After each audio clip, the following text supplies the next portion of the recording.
पहले की बात है। ढोलकपुर गांव के एक कोने में एक परिवार रहता था। उस परिवार में था पीहू, उसका बड़े भाई साहुर और उनके मम्मी पापा। एक सुबह पीहू और साहुर घर के बाहर खेल रहे थे और अंदर उनकी मम्मी किचन में खाना बना रही थी। वो थोड़ी जल्दी में थी और तभी अचानक उनके कपड़ों में आग लग जाती है। वो चीख चीख के चिल्लाने लगती हैं। पीहू और साहुर मम्मी की चीख सुनकर भागकर अंदर आते हैं और जैसे ही मम्मी को जलते हुए देखते हैं वो चिल्लाते हैं, पापा जल्दी आओ पापा। पापा भागकर आते हैं लेकिन मम्मी को बचाने के लिए जैसे ही हाथ बढ़ाते हैं उनके कपड़ों में भी आग पकड़ लेती है और कुछ ही सेकंड्स में दोनों जलकर राख हो गए। पीहू और साहुर सिर्फ देखते रह गए जैसे पूरी दुनिया ही खत्म हो गई हो। अब पीहू घर में अकेली रहने लगी और साहुर हर दिन खेतों में काम करता, सिर्फ इसलिए ताकि उसकी बहन भूख से ना रहे। एक पूर्णिमा की रात थी।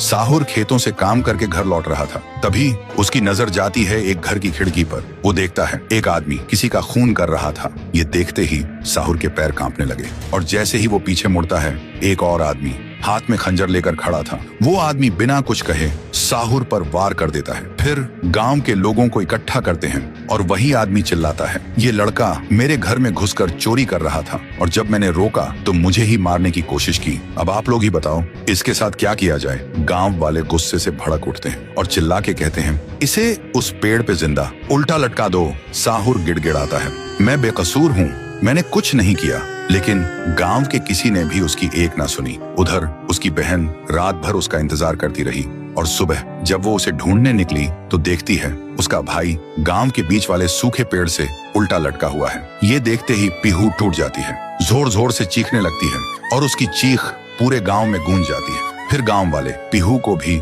चोर का बहन कहकर गांव से निकाल देते हैं और तब से साहुर की आत्मा उस पेड़ के अंदर समा गई थी और पीहू गांव के बाहर एक झोपड़ी में रहने लगी थी। रोज एक पेड़ के नीचे बैठकर भीख मांगती थी लेकिन कोई भी उसे कुछ भी खाने को नहीं देता था।